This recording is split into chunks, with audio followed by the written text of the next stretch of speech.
এই দোষারোপটা সরাসরি আমার উপরই পড়বে, কারণ দরজায় আমার ফিঙ্গারপ্রিন্টই আছে। সুশান্ত, আমি কিচ্ছু বুঝতে পারছি না তুমি কি বলছো। ধীরেন্দ্র রায় সিংহানিয়ার ঘরের দরজাতে তোমার ফিঙ্গারপ্রিন্টস কি করে পসিবল এটা? যখন অনেক খুঁজেও বসুধাকে পেলাম না, তখন মনে হয়েছিল যে হয়তো ওকে চিরদিনের মতো হারিয়ে ফেলেছি। তখন একটাই মুখ আমার বারবার মনে পড়ছিল, তা হলো ধীরেন্দ্র রায় সিংহানিয়া, যে বসুধারার আমার এই দূরত্বের জন্য দায়ী। শালিনী আন্টির জীবন নষ্ট করেছেন, আরো কত যে জীবন নষ্ট করেছেন তার ইয়ত্তা নেই। তখন মনে হয়েছিল যে ওই মানুষটাকে আর বাঁচতে দেওয়া চলে না। ওকে মারব মনস্থ করে ওর ঘরে গেলাম, কিন্তু ওখানে পৌঁছে দেখি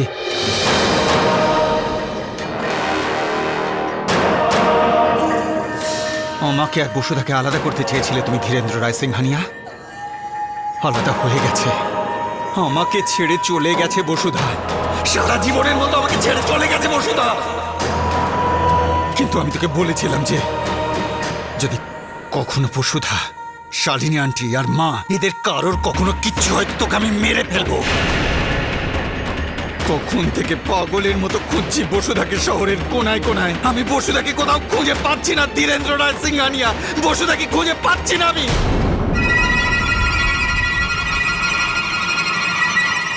ইচ্ছে তো করছে তোকে জানে মেরে ফেলি, তোকে টুকরো টুকরো করে ফেলি এখন এই মুহূর্তে। কিন্তু তোর আর আমার মধ্যে অনেক তফাৎ আছে। তোকে যদি এক ছটকায় শেষ করে দিই তাহলে তুই বেঁচে যাবি। তোর শাস্তি এটাই, তুই বাঁচ। তোর এই ভাঙা জীবনটাকে নিয়ে তুই বেঁচে থাক।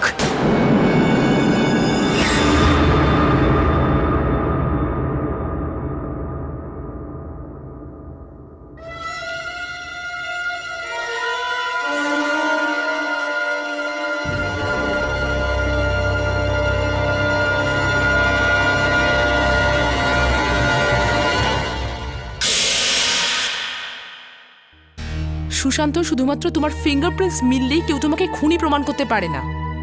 You are right. তুমি তো ধীরেন্দ্র রায় সিংহানিয়াকে ভালো করে চেনো।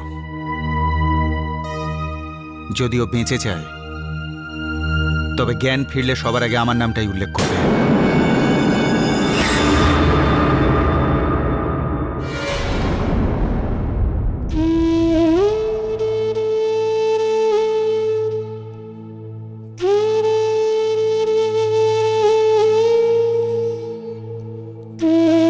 বাবা, জ্ঞান ফিরে এসেছে ওনার। ডাক্তারকে ডেকে আনছি আমি। ডাক্তারবাবু, বাবার জ্ঞান ফিরে এসেছে।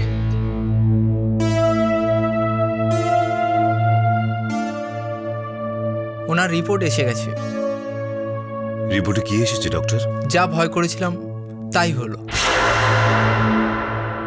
কি হয়েছে ডাক্তারবাবু? হয়েছে এটা যে রায়সিংহানিয়া সাহেব এখন থেকে হুইল চেয়ারেই থাকবেন।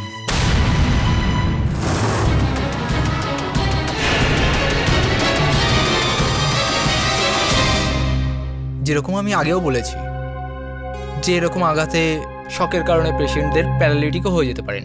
উনি প্যারালিটিক হয়ে গেছেন। ওটাই হলো, সিংহানিয়া সাহেব প্রাণে বেঁচে গেছেন কিন্তু উনি প্যারালিটিক হয়ে গেছেন।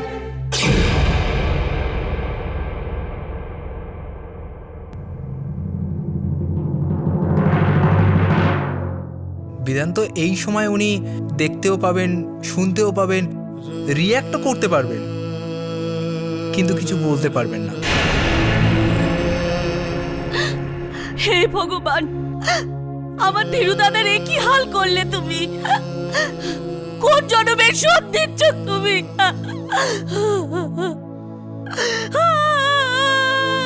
নীরু, নীরু সামলা নিজেকে, নীরু, নীরু সামলা নিজেকে।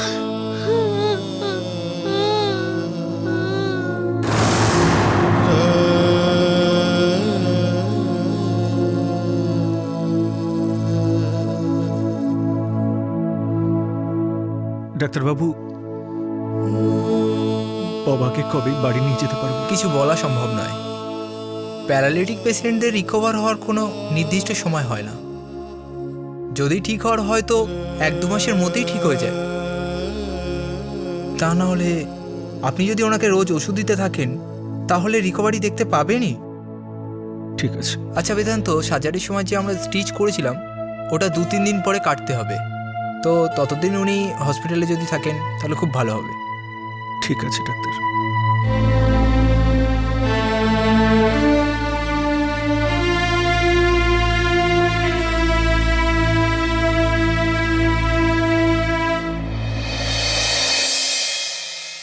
ও নো, দিস ইজ ইম্পসিবল। এটা কি করে হয়? কি ব্যাপার স্যার? নির্মোহী, দৈনিক দর্পণের উপর কালো মেঘ জমা হচ্ছে, যে কোনো সময় বন্ধ হয়ে যেতে পারে। কি বলছেন কি স্যার আপনি? এই তো এক্ষুনি বেদান্ত ফোন করেছিল, জানালো রায় সিং ইনিয়া সাহেবের প্যারালাইসিস হয়ে গেছে। হে ভগবান! দৈনিক দর্পণকে শুধুমাত্র রায় সিং ইনিয়া স্যার ছাড়া শুধু একজনই বাঁচাতে পারে, আর সে হলো বসুধা। এটা তো একদম ঠিক কথা। কিন্তু জানি না সে এখন কোথায় চলে গেছে। ভগবান জানে এই ডুবন্ত জাহাজকে কে বাঁচাতে পারে। কে বাঁচাতে পারবে স্যার? আছে, একজন আছে, যদি সে চায় তো বাঁচাতে পারবে। কে স্যার? সুশান্ত শর্মা। কিন্তু স্যার, সুশান্ত দা যদি দৈনিক দর্পণের ভার নিতে না করে দেয় তাহলে দৈনিক দর্পণের সাথে সাথে রায় সিং ইনিয়া স্যারের সমস্ত এম্পায়ার শত্রুদের হাতে চলে যাবে। এখন তিনি বেঁচে আছেন, বেঁচে শুধু গুলি লাগার কথা শুনে ওনার টেক্সটাইল কোম্পানি আর কনস্ট্রাকশন কোম্পানিগুলো শেয়ারের দাম কমে গেছে। এটা তো খুবই খারাপ হচ্ছে স্যার, খুব খারাপ। মনে হচ্ছে যে রায় সিং ইনিয়া সাহেবের উপরে ঘন কালো মেঘ ক্রমেই বিস্তার করছে। যদি বসুধা এখনো ফেরত না আসে তো দৈনিক দর্পণের সাথে সাথে আমার আর তোমার ভবিষ্যতও একেবারে অনিশ্চিত। এ কথা বলবেন না স্যার।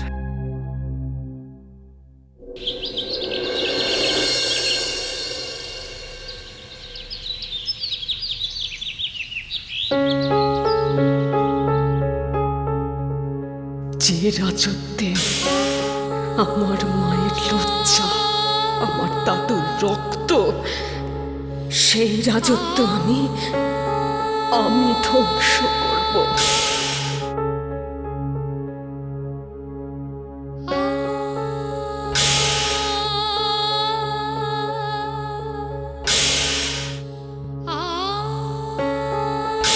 তুই আমার রক্ত,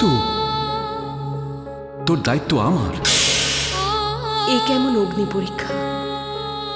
যে মানুষটাকে ভগবান মেনে এতদিন পুজো করে এসেছি সেই মানুষটাকে আজকে ঘেন্না করে, আবার তারই এই অবস্থা শুনে দয়াও হচ্ছে।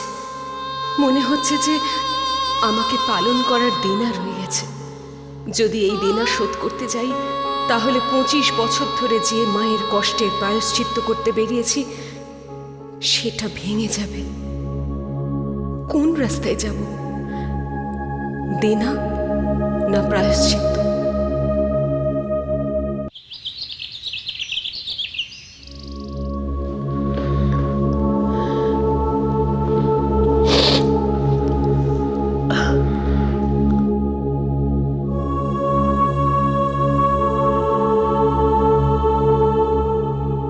বাবার শরীর কেমন আছে? বাবা প্যারালাইজড হয়ে গেছেন। কি? What are you saying? উনি কখনো হাঁটতে পারবেন না, কিছু বলতেও পারবেন না। ডক্টর কিছু তো বলেছেন নিশ্চয়ই। ঠিক হতে হতে 1 মাস, 2 মাস, 3, 4 অথবা সারা জীবন লাগতে পারে। বেদান্ত, শ্রেয়া, আমি আছি তো তোমাদের সাথে না? ধীরেন্দ্র কোনোদিন আমাকে নিজের ভাবতেই পারেনি, সেটা আলাদা কথা, কিন্তু আমাদের তো রক্তের সম্পর্ক। আর যখন সম্পর্ক পালন করার সময় এসেছে তো আমি আমার দায়িত্ব থেকে পেছনে সরব না। ঠিক কাকা। জাস্ট উইশ বসুধা যদি এখানে থাকতো। যদি বসুধা থাকতেন তবে মিস্টার রায় সিংহানিয়ার ওপর গুলি চলতো না।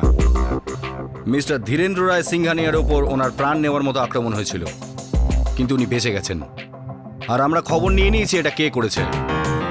কে করেছে? ফিঙ্গারপ্রিন্টসের রিপোর্ট অনুযায়ী ওই রাতে যখন মিস্টার রায় সিংহানিয়ার ওপর গুলি চলে তখন দরজায় দুজনের হাতের ছাপ পাওয়া গেছে। এক সুশান্ত শর্মা,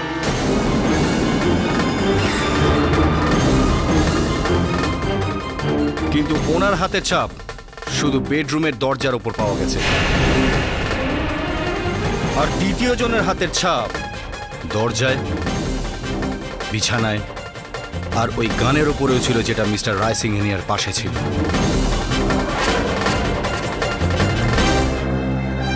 আর সেই ব্যক্তিত্বের নাম হলো বেদিকা রায় সিংহানিয়া।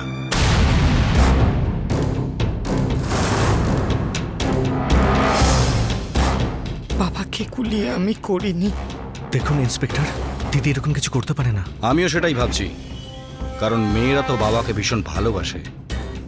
তাহলে একটা মেয়ে তার বাবাকে গুলি করলো কি করে? চালাইনি। কিন্তু প্রমাণ বলছে যে সত্যি এটাই। ইন্সপেক্টর প্লিজ অ্যারেস্ট হার। দেখুন ইন্সপেক্টর, এরকম কিছু হয়নি। আমার আঙ্গুলের ছাপ আছে, আমি মানছি, কিন্তু বাবাকে আমি গুলি করিনি। জাস্ট বিলিভ মি ওনাকে প্লিজ, প্লিজ বিলিভ মি, আমি বাবাকে গুলি করিনি। আমি গুলি করিনি, আমি বাবাকে মারিনি। বিশ্বাস করুন, প্লিজ ট্রাই টু আন্ডারস্ট্যান্ড। এক মিনিট প্লিজ, ওনাকে নিয়ে আমি চলুন। বাবাকে গুলি নিয়ে চলুন করিনি। ওনাকে। জাস্ট চলুন, নিয়ে বিলিভ মি, চলুন। আমি কাউকে গুলি করিনি। Just trust me please.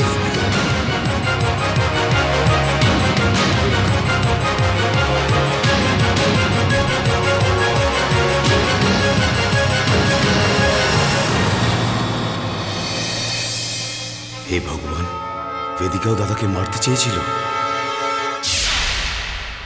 আমি জানতাম না দাদা যে তোর ভাগ্য এতটা খারাপ যে তোর নিজের সন্তান তোকে মারতে চায়।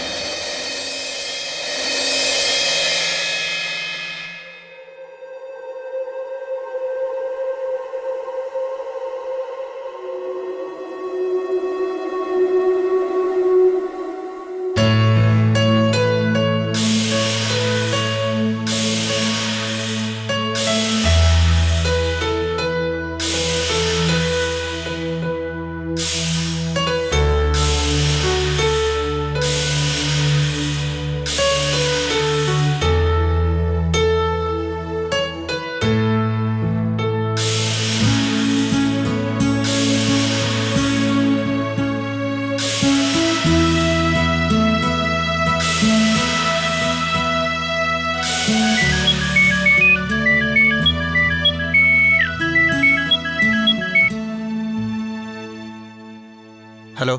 স্যার, কদম বলছি। হ্যাঁ হ্যাঁ কদম বলো। স্যার, ওই ধীরেন্দ্র রায় সিংহানিয়ার যে কেসটা আছে না, ওতে ওর মেয়ে বেদিকা রায় সিংহানিয়া গ্রেফতার হয়েছে। হোয়াট? হ্যাঁ স্যার, ধীরেন্দ্র রায় সিংহানিয়ার হাতে যে বন্দুকটা ছিল ওতে ওর মেয়ে বেদিকা রায় সিংহানিয়ার হাতের ছাপ পাওয়া গেছে। বেদিকার ফিঙ্গারপ্রিন্টস? হ্যাঁ স্যার।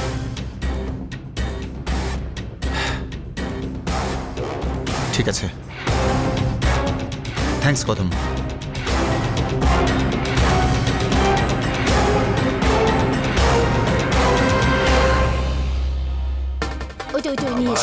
স্যার, আপনি কি করে বলতে পারেন যে একটা মেয়ে তার বাবার উপর গুলি চালিয়েছে? দেখুন, আমাদের কাছে সঠিক প্রমাণ আছে।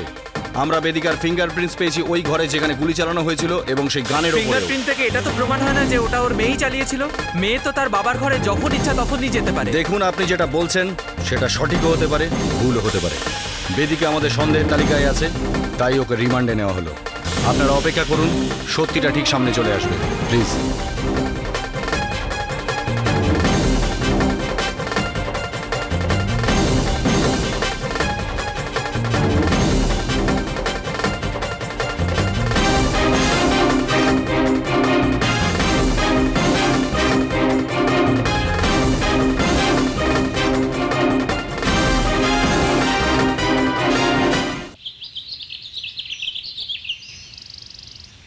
একটা দারুণ খবর এনেছি।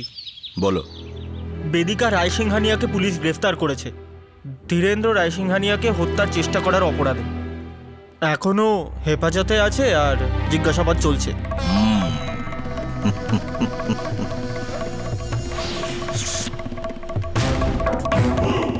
ধীরেন্দ্রর কি হাল?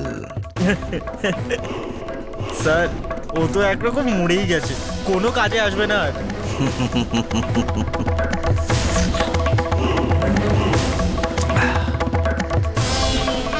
ভগবান যখন যা করেন মঙ্গলের জন্যেই। তুমি জানো না কবে থেকে এই দুর্দান্ত খবরটার অপেক্ষায় ছিলাম আমি। এই খবরটা তো আমার গদি চলে যাওয়ার দুঃখটাকেও প্রায় ভুলিয়ে দিল।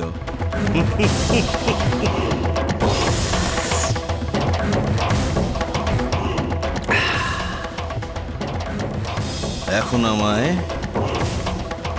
আমার গদি ফেরত নিয়ে আসার বন্দোবস্ত শুরু করতে হবে। আর এই শুরুটা হবে দৈনিক দর্পণের উপর কবজা করার মাধ্যমে। মানে দৈনিক দর্পণের সাথে আপনার গদির কি সম্পর্ক? দৈনিক দর্পণই তো 30 বছর আগে এই গদি পেতে আমাকে অনেক সাহায্য করেছে। আসলে কি তখন ধীরেন্দ্ররও অনেক প্রয়োজন ছিল, তবে আমার টিকিট পেতেও অনেক সাহায্য করেছিল এটা। ধীরেন্দ্র ধীরেন্দ্র তুই আমার খবর বনসালের কাগজে ছাপিয়ে আমার গদি কেড়ে নিয়েছিস। এবার দৈনিক দর্পণ কবজা করে তোর ইঁটের জবাব আমি পাথর দিয়ে দেব। অনেক দিন কাটিয়েছি আন্ডারগ্রাউন্ড, এবার বাইরে বেরিয়ে আসার সময় হয়েছে। সেই সব তো ঠিকই আছে স্যার, কিন্তু লোকেরা এখনো ওই রিপোর্টটা ভুলে যায়নি, বিশেষ করে ওই মিডিয়ার লোকরা। ওরা কিন্তু অনেক প্রশ্ন করবে আপনাকে। ধীরেন্দ্র তো এ প্রশ্নের জবাব আগেই দিয়ে দিয়েছে। ওই সুশান্ত শর্মা নিজে পয়সার জন্য এই রিপোর্ট বনসালকে বেচেছে। আচ্ছা আচ্ছা, আর আপনি বলতে চাইছেন যে আমরা দৈনিক দর্পণে এটা ছাপাবো যে ওই খবরটা ভুল ছিল? ভগবান, তোমার লীলা কে জানে।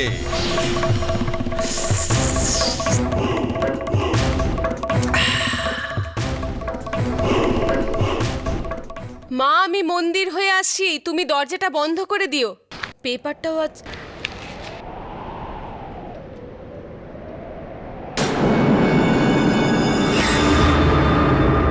এক মেয়ে তার বাবার উপর প্রাণহানির চেষ্টা করেছে। বিখ্যাত বিজনেসম্যান ধীরেন্দ্র রায় সিংঘানিয়াকে তার নিজের মেয়ে বেদিকা গুলি করেছে।